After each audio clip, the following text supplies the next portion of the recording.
नमस्कार साथियों, मैं पवन गोविंद और आप देख रहे हैं बहुजन टाइम्स, बदलते भारत की बुलंद आवाज। भारत लेनिन अमर शहीद बाबू जगदेव प्रसाद कुशवाहा जी का 100वां जयंती समारोह सम्राट अशोक सेवा ट्रस्ट पटेल नगर ज्ञानपुर भदोही सभागार में आयोजित की गई।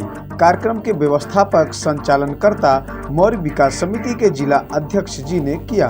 कार्यक्रम के मुख्य अतिथि माननीय राम लगन सिंह यादव डिप्टी कमिश्नर वाणिज्यकर जी रहे। विशिष्ट अतिथि श्रीमती सुनीता यादव पूर्व ब्लॉक प्रमुख भदोही। कार्यक्रम की अध्यक्षता श्री आनंद कुमार प्रजापति एडवोकेट जी ने किया। कार्यक्रम का शुभारंभ बाबू जगदेव प्रसाद कुशवाहा जी के प्रतिमा पर पुष्प अर्पित एवं दीप प्रज्वलित करते हुए बुद्ध वंदना के साथ प्रस्तुत किए गए।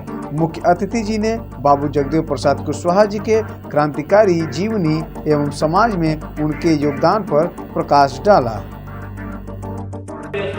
पढ़े लिखे लोग भी थे, कोई उनका वकालत करने के तैयार नहीं था। उन्होंने खुद वकालतनामा लगा कर पढ़े लिखे थे, उन्होंने बहस किया, के पास अपने विचार बाबूजी के जयंती के काबे पर रखें। माननीय प्रमुख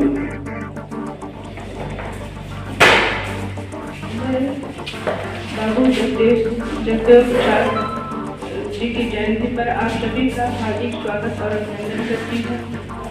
और यहाँ पर बहुत सारे लोग बैठे हुए हैं अच्छे उत्साह के रूप में।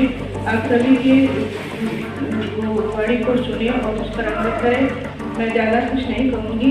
बैकवर्डों की जहाँ तक बात है, जब तक बैकवर्ड एक साथ नहीं होंगे तब तक बैकवर्डों का विकास होने वाला नहीं है। इसी के साथ मैं अपनी बात को समाप्त करती हूँ। बहुत बहुत धन्यवाद माननीय प्रमुख जी। आपने कम समय में अपना पूरा विचार जो है आए हुए अतिथियों को और हमारे जो बड़े वक्ता हैं उनको दिया कि आज हम सुनने के लिए आए हैं, करने के लिए आए हैं। उसके लिए मैं आपको बहुत बहुत धन्यवाद देता हूँ। अब अगले वक्ता करूँगा हमारे बीच में तो साहब के अधिवक्ता बड़े भाई परम श्रद्धेय रमाशंकर यादव जी, आप एडवोकेट हैं जिला मुख्यालय पर। मैं आपसे आग्रह करूँगा हमें अपना विचार रखे जयंती के पावन पर्व पर। समता स्वतंत्रता बंधुत्व के संदेश देने वाले लॉर्ड गौतम बुद्ध जी, हम लोगों को संविधान देने वाले बाबा साहब भीमराव अम्बेडकर तथा हम लोगों को इतिहास आगे की लड़ाई तब उतना बड़ा संकल्प जागा। तब हमें यादव होकर के 20 साल 25 साल 30 साल पहले शादी में ब्राह्मण नहीं बुलाए, लेकिन हमारा लड़का हमारा और परिवार जब तक नहीं उसमें जाएगा अकेला हम नहीं कर पाएंगे। तो काशीनाथ साहब का एक और था कि इनके पत्थरों पे इनके मंदिरों में अगर आप जाते हैं चढ़ाव चढ़ने तो यही मजबूत होते हैं। इनके बड़ो साहब के गाड़ी से जाएंगे और इनके चढ़ाव पर चढ़ाएंगे, ये मजबूत होंगे। आप कचहरी में देख लीजिए, वकालत हम दोनों समाज का है, भाई भाई का है, लेकिन ये लोग कहते क्या है कि यही गणितिया पासी से मारा गए वकील होकर के मुकदमा आया नहीं, समझौता तैयार हो जाते थे। हम लोग एक मुकदमा आता था तो 4-4 5-5 थे उसे तोड़ करके बनाते थे, और ये लोग आ गए, ये लोगों को वकालत करने आता नहीं। तो इनको समाज की पीड़ा नहीं है, आपकी गरीबी का पीड़ा नहीं है।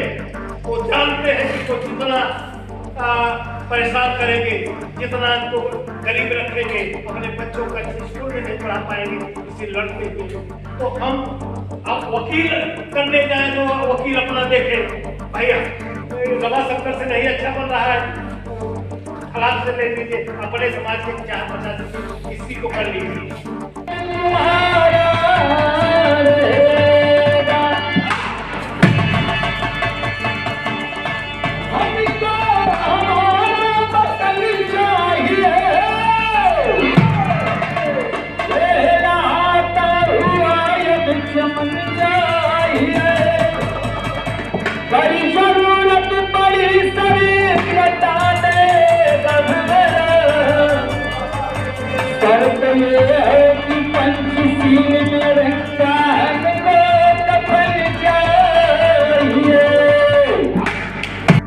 पोस्ट आई थी 35 विषयों में जिसमें 11 विषयों का लिखित परीक्षा का परिणाम घोषित किया गया था इंटरव्यू का। समाजशास्त्र में जनरल, जिसको अनारक्षित वास्तव में कहते हैं, कि कट ऑफ मेरिट थी 103, पिछड़ा वर्ग की थी 130 और अनुसूचित जाति की थी 112। राजनीति शास्त्र में था 115 अनारक्षित, 127 पिछड़ा वर्ग और 115 अनुसूचित वर्ग। अंग्रेजी में था 53 अनारक्षित, 73 अन्य पिछड़ा वर्ग और 55 अनुसूचित जाति। ये पहला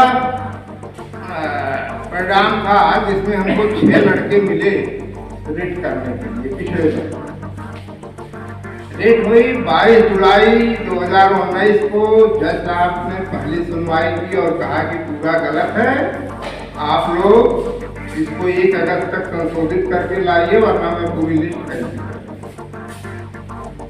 1 अगस्त को फिर ऐसे चलता रहा जैसा कोर्टों में चलता है। 17 सितंबर को जज साहब ने फाइनल किया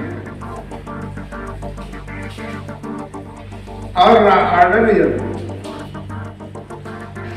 कब बाहर आया? ठीक 9 महीने बाद 17 जून 2020। और जज साहब ने क्या कहा कि चूंकि सारी प्रक्रिया पूरी हो गई है, 35 विषयों में 32 विषयों में नियुक्ति भी हो गई है, सब गलत है, लेकिन मैं लिस्ट नहीं कैंसिल कर रहा हूँ, याचियों को बुलाकर इंटरव्यू ले लिया। 6 लोग थे, 6 को बुला के फेल कर दिया गया। अब जज साहब क्या कर रहे हैं? यार के घर में कोई घुस गया, अब जब मैं तभी बताया कि ये घुस रहा है तो उन्होंने स्टे नहीं दिया, ऑर्डर रिजर्व कर लिया। जब वो अपना सोफा वोफा लगा लिया, चूल्हा उल्हा बना लिया, उन्होंने कहा अब तो वो घुस गया, अब तुम बाहर ही रहो। ये है आपकी न्यायपालिका। पीजी में गोल्ड मेडलिस्ट, और जब वही किंगजार्ज मेडिकल कॉलेज लखनऊ में भर्ती निकाली और भर्ती में वो गया तो कह दिया नॉट फाउंड सुटेबल। तुम उसको टॉपर घोषित कर रहे हो, तुम गोल्ड मेडल दे रहे हो, तुम्हारे भर्ती के समय वो नॉट फाउंड सुटेबल हो गया और आप चले। और वो ऐसा नहीं, रिजल्ट निकालने के पहले उन कैंडिडेट को फोन करके बुलाते हैं जिनका सिलेक्शन किए, और जिस दिन रिजल्ट निकलता है उसी दिन ज्वाइन करा देते हैं। और हाई कोर्ट कह देता है कि अब तो उसने ज्वाइन कर लिया, अब जो है रेट बेकार। ये स्थिति चल रही है। आरक्षण आपको कहीं नहीं मिल रहा है। 50% आरक्षण सवर्णों का कर दिया गया है। आगे इसका 27% 6,300 कुछ बनता है।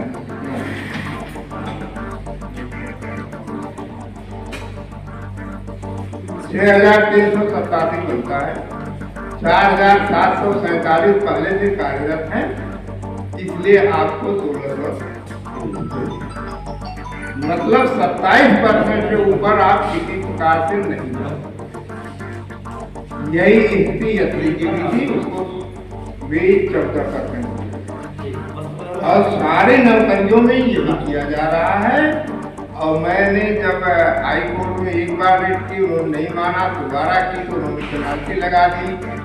फिर उस पेनाल्टी के अगेंस्ट डबल बेंच में गए तो उन्होंने थोड़ा सा सुना तो लगा कि ये तो गड़बड़ हो रहा है, तो उन्होंने कहा कि नहीं, वो राज्य पिछड़ा वर्ग आयोग को ये पावर दी गई है, आप जो है उसके पास। राज्य पिछड़ा वर्गों में कौन लोग बैठे हुए? आपके जात के मानसिक गुलाम, जिनकी हिम्मत ही नहीं है कि कुछ कहते हैं। तो मैं ये बता दूं कि आपकी लड़ाई अब लड़ने वाला कोई नहीं। अगर आपको अपने हक अधिकार चाहिए और सम्मानपूर्वक जीवन जीना है तो खड़े हो जाइए।